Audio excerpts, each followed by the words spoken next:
Hello and welcome back to the Fulhamish YouTube channel. My name is Don Betts, and on today's video we'll be looking at Wednesday's clash at Craven Cottage. Unfortunately now behind closed doors. I had a ticket, but Tier 3 came in and put the spoilers to those plans. But joining me today is Scott from We Are Brighton. How are you doing today, Scott? Yeah, not too bad, thank you. How are you?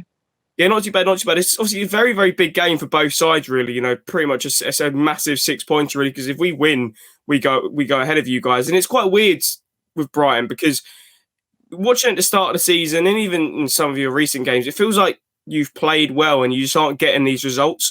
Would you sort of say that's the story of your season so far? Yeah, very much so. I mean, we create enough opportunities to win every game. We've gone toe to toe with Liverpool. We've gone toe to toe with Man United, and the biggest problem is sticking the ball in the back of the net. We just can't seem to do it at one end, and at the other end, we can see too many goals from set pieces, and it's sloppy individual mistakes defensively that are costing us. But we're a miles better team than our position in the league suggests. But at the end of the day, it's a results-based business, and unless the Premier League turn around and say to us, "Oh, do you know what, guys? Here's 6 extra bonus points for playing nice football," we're well and truly in a relegation battle because we just can't get results. Yeah, obviously Graham Potter at the helm at Brighton. Obviously, he did well at Swansea, and then Chris Hughton sort of kept you up in the Premier League for a couple of seasons, and then Graham Potter's come in. What do you think Graham Potter has changed at the club? Is it just simply the style of football, or there seems to be a sort of a culture change at the club as well? Yeah, it's pretty much everything. I mean, Hughton was very sort of risk averse. He wouldn't play young players. He basically had his set squad of solid pros who would grind out results, and that really only gets you so far in the Premier League. So when Hughton went, it was a strange one because a lot of Brighton fans were very, very disappointed, and you don't normally get that when a manager's sacked after 2 wins in 18. But it felt like it was the right time for him to go. Potter's come in and he's completely overhauled the style of football. We're much more attacking now. He gives a lot of young players a chance. People like Aaron Connolly, Steve Alzati, players like that would never have got a look in under Hughton. It sort of feels like he's been brought in to take us to the next level. Whether that's working out, is very much up for debate. We finished last season with our highest points tally in the Premier League, which was a good thing. And from there, you'd think, we should be looking to kick on this year. But so far, we've stagnated at best, and it does feel like we're going a little bit backwards, certainly in the last couple of weeks. When you say taking Brighton to the next level, what are Brighton fans seeing as that next level? Is it trying to push for the top 10, or is it just being more competitive in the league? What do you think maybe the board see as Potter taking the club to the next level is? Well, Tony Bloom's came out when he appointed Potter basically and said, "We want to become an established top 10 Premier League side." I think most Brighton fans are realistic to realise that that's not going to happen overnight. It's a 5-6 year process. The Premier League's so competitive, and unless you've got an owner with deep pockets, or you set up a sort of arrangement like Wolves have got with a super agent to get you some top quality players, you're never going to make that leap straight away. So realistically, from my point of view, all you want to see is improvement year on year. So we finished 15th last year with 41 points. This year, you'd expect somewhere between 12th and 14th, maybe 46 points, and build on it from there. And I think that's all you can do when you're a club the size of Brighton in the Premier League. Obviously, the player that everyone's talking about Brighton this season is obviously Tariq Lamptey. He's looked excellent down the right-hand side. He probably would have broken into the England setup if it wasn't for the fact that England have about 4 or 5 top-quality Premier League right-backs. Obviously, have Brighton fans been surprised at the impact he's made, or was a lot of Brighton fans expecting and knowing the youngster obviously got from Chelsea is this good? I think when we signed him, it looked like a really good piece of business. He was highly rated at Chelsea, and he essentially was ambitious enough to say, "I'm not going to sign a new contract to sit on the bench behind Reece James and Azpilicueta. I want to go and play first team football," which is why we managed to swoop in and sign him for 3 million, because he would have been able to walk on a free at the end of the season otherwise. So for us, it was a great piece of business, and signing a player like that who's so highly thought of by a club like Chelsea, you always suspect that we might have something special here. He made his debut away at Leicester, like the first game post lockdown, and obviously that's not an easy place to to go. They've got Vardy, they had Barnes, Damari Gray, James Maddison. They had a really strong attacking lineup that day, and yet Lamptey looked like he was a right back who'd been playing. He looked like he was a right back whose 500th game it was in the Premier League, not a 19-year-old making his debut. And I think from that point on, we always knew he was something special. But even so, the performances he's delivered this season have been absolutely superb. And I'd be absolutely shocked if he's a Brighton player this time next year, because I think one of the big six is going to come in and make an offer we can't refuse. And he's good enough that he deserves to go, because he's going to go to the top of the game. Yeah, if we look at some of other Brighton's defenders, an interesting player obviously from a Fulham perspective, that is Dan Burn, because obviously he played for us briefly in the Premier League when we got relegated in 13-14, infamously playing, I think, right wing back under Felix Magath against, what was it, Shaqiri probably, and he was getting absolutely torn apart. And when he played for us in the Premier League, not in the Premier League, in the Championship, when we were struggling with the likes of Sean Hutchinson and Nikolai Bodorov at the back, you wouldn't have had many saying, oh, he's good enough for the Premier League. A lot of Fulham fans were actually looking to move him on, and Jack didn't think he was good enough. What do you think's changed with Dan Burn to make him this Premier League quality centre back? I'm not really sure, to be honest, because we initially signed him in the summer of 2018 under Houghton, and then we loaned him straight back to Wigan. He came back and didn't start a Premier League game under Houghton. Potter came in and just sort of took a shine to him, started playing him on the left-sided centre back of a back three, and then he just sort of carved out a niche as a left back for us. And I think it helped that Bernardo, our other left back option, just completely lost the plot last season, went off the boil, and we didn't really have anyone else to play left back. So Burn he looked like a square peg in a round hole sort of solution to a problem. But at the same time, you couldn't argue with his performances. I don't think, if you're a team like Brighton who want to be pushing towards the lower reaches of mid-table, he's a player you could have starting every week. And he got found out at Leicester. He had a torrid time on Sunday. But yeah, in terms of a squad player for us in the Premier League, he's been excellent. And for £3.5 million, it's been a very good signing. Yeah, it's been such a surprise, because I wasn't a huge fan when he was at Craven Cottage. I thought he was quite sluggish and slow on the ball a lot of times, and was getting spun a lot of times by play. I don't think because he wasn't that quick player as he shouldn't be. But obviously he seems to be playing well in the system that Brighton are utilising. It's sort of like that system, the sort of the 3-4-3 that you guys have been using. Obviously everyone talks about Tariq Lamptey. There's been people speaking about Ben White after his season at Leeds United last season. But another player in vacancy is obviously Solly March, because obviously he's not a young player anymore. He's been at Brighton for a long time now. What do you think this is the best season he's had definitely in the Premier League so far? Yeah, comfortably. I mean, when he first burst onto the scene, sort of 2013 time, he looked like he had all the tools to go to the top. A little bit inconsistent, but then most young players are. He then had a terrible injury away at Derby in the 2015-16 season, and that seemed to set him back. He'd bottled tackles. He didn't look like he wanted to be out there, and sort of it's taken him a long, long time to get over that. But I think the change to playing wing backs has really suited him, and he's been absolutely superb. And like you said earlier, Lamptey would be a shoo-in for the England team if we didn't have every single best right back in the world right now. On the other hand, on the left side, we don't really have anyone, who's naturally a left wing back and he's playing in that position week in, week out. So it wouldn't be a surprise to see March, make a late bolt for the Euro squad if he keeps going the way he is, purely because Gareth Southgate doesn't really have many options in that position. Yeah, exactly. And if you're looking at the sort of, you spoke about earlier about your lack of goals. What do you think? Do you think you're too reliant on Neil Maupay to get the goals for you? There's not anyone else really chipping up with, trying to get into double figures for the season and stuff? Yeah, I just don't think we've got the options. I mean, Maupay gets goals, he'll get goals, but he also wastes countless opportunities. I mean, I think his conversion rate is something like 11% or something. If he was more lethal in front of goal, he'd be a 15, 20 goal a season striker in the Premier League, the chances we create. We bought in Welbeck, obviously, and the hope was that would address the issue as long as he stayed fit, and he's kept that part of the bargain. But whatever's in the water at the Amex and seems to turn strikers to jelly whenever they get a sight of goal has impacted him, and he's sort of missing chances that you'd expect a player of his ilk to be putting away. And it's difficult to know what to do about it, because short of going out there and spending £30 million on a proven Premier League striker, You just don't know where the goals are going to come from, and we're obviously not in a position to do that.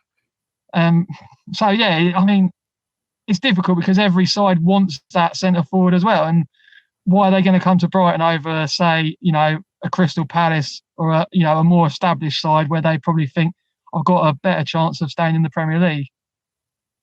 Exactly, and another player obviously linked between the two clubs that always causes a debate is Anthony Knockaert. Were you surprised how poor he was for Fulham last season, only scoring a few goals and getting a few assists? Were you expecting him to be a lot better, or was what we saw, him cutting inside and wanting to score from 20 yards every single game, what Brighton fans had come to expect from him?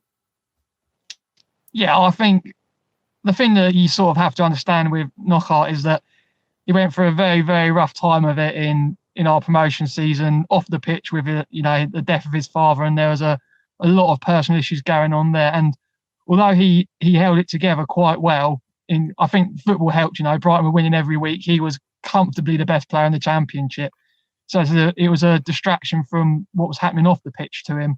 When we got in the Premier League, it's obviously a world away from coming up against Championship fullbacks, and he wasn't the main man anymore, and I think sort of he started to struggle a little bit, the mental side of the game, and everything that had happened in the past caught up with him, and that sort of, he was never the same player in the Premier League, and I think it would have gone one or two ways. He either would have gone into the Championship and rediscovered his form and been that best player again, or he was always going to struggle, and it's a real shame because he's passionate, he's talented, and on his day, he's the most exciting Brighton player I've ever seen. It's just a shame that's what's happened to him has, seemed to stop him being that player. And I guess it's sort of, history is repeating itself a little bit because he seems to be struggling at Forest too. And you'd think that if anyone could get the best out of him there, it'd be Chris Hughton.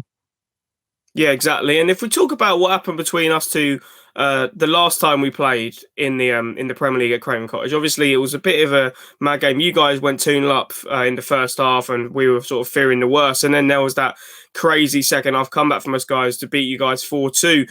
Was that sort of when Brighton fans sort of knew it was coming to the end of Chris Hughton's time at the club? Yeah, for me that was sort of, you could just tell that something was a little bit different that day.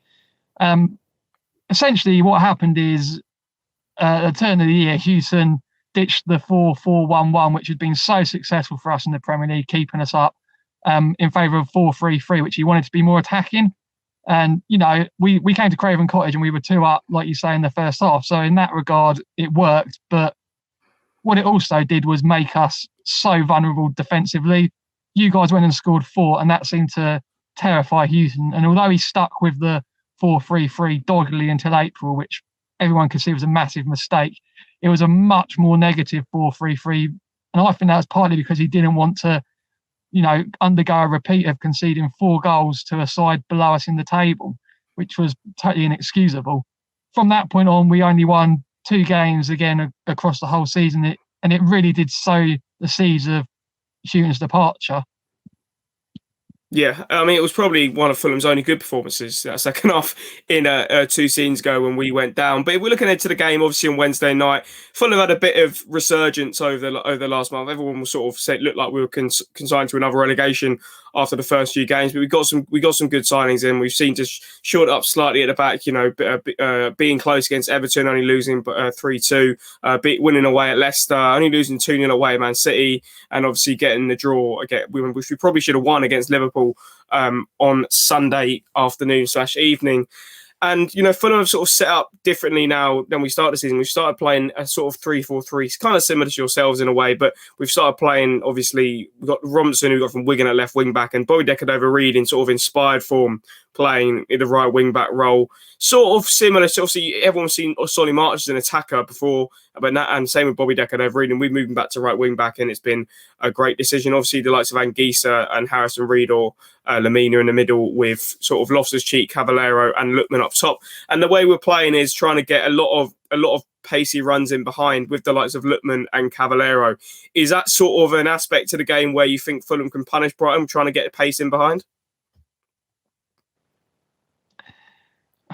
Not really. I think sort of we're set up so that defensive-wise, that's something that we can deal with quite well. I mean, Dunk, White and Webster or Byrne, whoever plays as the other centre back, is patient enough to deal with that. Where we really struggle is balls into the box. Basically, any sort of aerial cross, set piece, free kick, corner, we cannot mark, we cannot head clear, and it's just a nightmare. And the thing that, I think a lot of Brighton fans would look at Fulham on the fixture list, and the first thing they'd think about is, oh Christ, we've got to face Mitrovic again, because he bullied the hell out of us when last time you were in the top flight, and that was with Lewis, Dunk and Duffy's our two centre backs, and they never ever got bullied. If sort of, and you think that the way we defend at the minute, any side that delivers balls into the box, we're just going to fall apart. Yeah. So how did you think Leicester exploited that the most on the weekend? Was it simply just getting Vardy, getting the balls into Vardy, playing it off to the likes of Maddison and Harvey Barnes? Yeah, I mean, Rodgers was quite clever. I mean, we dominated the first 10 minutes, and then he obviously realised, hang on a minute, these guys aren't that good in wide areas, and he switched from, I think he started with a 3-5-2 maybe, and he went 4-2-3-1. So you had Barnes, wide, Maddison buzzing around, and Justin James was pushing up from the right and basically tore Dan Burn apart. And all of Leicester's joy came from getting the ball into wide areas and getting the ball into the box that way. Yeah, so it looks like for Fulham's best chances of creating some damage for you guys, really, will be getting our wing backs getting down the line and putting some balls into the box to cause some issues with your defenders. We're not too sure about Mitrovic's fitness. He obviously wasn't in the squad against Liverpool, but even if we're getting the likes of Bobby Decordova-Reid, or even if Kenny Tetty's back and Anthony Robinson down the line and getting balls into the box, even someone with the likes of Loftus-Cheek, who's been in that sort of front three for us, who's got that physical presence up top, to cause issues and hopefully lay off the likes of Cavallero and Adamo Lutman, who's been in our front two. And so if you're looking at this game, are you seeing it as a 6-pointer, considering Fulham could go above Brighton if they win? Yeah, very much so. I mean, like we said at the start, we've been saying all season as Brighton fans, results will come as long as we keep playing well, but they haven't come. And, we face you guys on Wednesday. If you beat us, we're dead in trouble. If we then have Sheffield United on Sunday, and obviously they've got 1 point all season, if we then went and failed to beat them, we're right in a mess. And that's why this game's so important to us.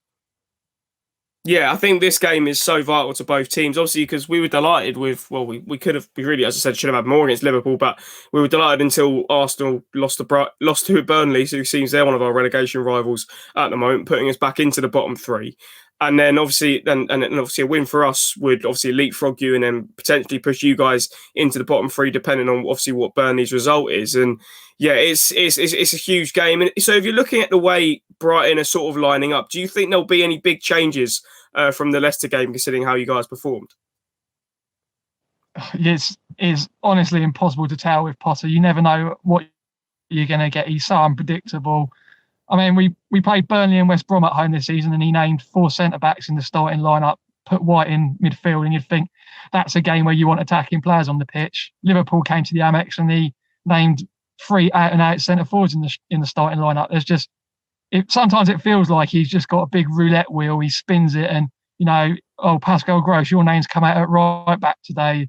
So there's no point trying to second guess what he's going to do, because I don't think he even knows half the time. Yeah, and I think with the one thing you've got with Scott Parker this season from us is we know what our lineup's going to be now. I think we've sort of got our settled lineup with Areola in there, who's been absolutely sublime. He's probably good enough keeper. Well, he is good enough keeper to play for a top 4 side. I mean, he's played the last 2 seasons at Real Madrid and Paris Saint-Germain. With the back three of obviously Tosin Adarabioyo, Joaquin Anderson, who's been a revelation coming in on loan from Olympique Lyon, and then Ole Ina, who's weirdly come in and been playing sort of right centre back recently after being obviously a wing back previously, but he's slotted in there perfectly fine with the likes of Decordova-Reid and Anthony Robinson out wide, with Anguissa, who I think is a player a lot of teams should be watching out for. He's the reason we've got such a high dribbles per game stat. He gets the ball in the middle of the park and he likes to drive through the midfield. Is that another area where you think Fulham could exploit Brighton, with a midfielder who likes sort of drive, a box-to-box type midfielder who sort of likes to drive through the lines? Yeah, I think it depends who Potter plays in there. I mean, Yves Bassoum has been one of our best players this season. But if you've got someone who can, run with the ball, drive through, then if Ben White's in there or an Alzati figure, a little bit more of a defensive player, then yeah, we can probably cope with that. If Portillo decides to play Gross or Adam Lallana as a traditional centre midfielder, then we do look a little bit weak in that area. So it all depends on what he does, and don't have a clue, to be honest, what he's going to do. Yeah, so obviously, as I said, with our attacking lineup, likes of Loftus-Cheek, Lookman and Cavallero have been the front three recently. We could have seen some changes if Mitrovic is back fit, or if he decides to bring in someone like Tom Kearney, if he wants someone a bit less physical and someone a bit more to sort of intricate, try to break the lines of rubber. But from what you're saying, a physical presence in that front three of the likes of Loftus-Cheek would cause Brighton a lot of problems if we can get the balls into the box from wide areas. So if we're moving on to what you're expecting from the game, what are you looking, if we're for a prediction, what are you looking from Brighton from this game after obviously such poor performance on the weekend? I think there's just got to be a response. I mean, the Leicester game was comfortably the worst we've played, and I think the most concerning thing is that when Leicester scored their 3 goals in 17 minutes, it almost looked like the players, they were giving up, and that's not good 12 games into a Premier League season. They need to, get out there and have a response. And it's difficult because I think it's a sort of game where, for us, because you're below us in the table, it's one where we cannot afford to lose rather than one we have to win. A point would look good if we then go and beat Sheffield United on Sunday. But say we draw at Craven Cottage and then lose on Sunday, it's again, that's 2 very, very poor results. Yeah, I think this, and Fulham looking at this game I think it's a game we have to win. Because I know we've had a good run of form, obviously getting a win at Leicester and getting a point against Liverpool, but there's no point getting those results if you can't back them up in games like this. I mean, these are the games where if you are going to stay up, a home game against a fellow relegation rival at the moment, it's a game you're going to be looking to win. We play you guys obviously on Wednesday, then we go away to Newcastle on Saturday. 2 big games for us where we'll be looking to hopefully get 4 points. I'm looking at, but yeah, I think Fulham can win this game. Just for how we've played recently, I feel like we've looked a lot more positive, and if we're causing the likes of Leicester and Liverpool problems, I think we should be able to cause Brighton a lot of issues as well. But obviously, we've seen that you guys can play well. It's just whether the fact you can translate that into a performance that can get a result. So, if you're looking for a prediction ahead of tomorrow night's game, Scott, what are you going to go with? I think we'll get a 1-1. I mean, it totally depends which Brighton team turn up. If the Brighton team turn up that have outplayed Liverpool, outplayed United this season, then you'd be expecting us to win. If it's the same shower that it was against Leicester, then it's going to be a Fulham victory. So I'll predict something in the middle and go for 1-1. Yeah. And one last point, do you think, obviously with London moving Tier 3 from tomorrow and there being no fans, do you think that's something that if there were fans there would definitely worked in our favour, and it's somewhat of a positive for you guys that there won't be 2,000 Fulham fans there? Yeah, I think so. When they sort of said, you can have 2,000, 4,000 fans back in grounds, I was a bit sceptical about, everyone was saying, it'd be great, home advantage and stuff, but I was a bit sceptical about how much difference such a small number of fans could actually make. But, all the managers are saying it's great to have them back. It's a real lift. So from a Brighton point of view, it's obviously a big boost that it's going to be in front of an empty stadium if supporters are indeed making that much difference. Yeah, so this has been the Fulham versus Brighton preview ahead of Wednesday night's game at Craven Cottage. It's going to be a good one. Hopefully it's a repeat of what happened last time when Brighton came to Craven Cottage in the Premier League. But really, this game is a game where both teams are looking to get the result here, because both teams believe they can stay in this league, and I think the result in this game will really sort of be an interesting decider and to see who's sort of better equipped to stay up and see. Because I do think it is possible for both of us. Obviously, start with Burnley in there as well, and even Arsenal and Newcastle could get dragged into it at this rate. But thank you very much, Scott, for coming. Do you want to tell everyone if they want to see We Are Brighton where they can find you guys? Yeah, website's wearebrighton.com, or you can follow We Are Brighton on Twitter. Yeah, so make sure to check Scott and the We Are Brighton guys out. They do put up some great Brighton content, and I'm sure they'll be doing a lot of stuff around Wednesday night's game. But I've been Don Betts. This has been the Fulhamish YouTube channel. This has been our preview of Fulham versus Brighton at Craven Cottage on Wednesday night. You Whites, and we'll see you guys next time.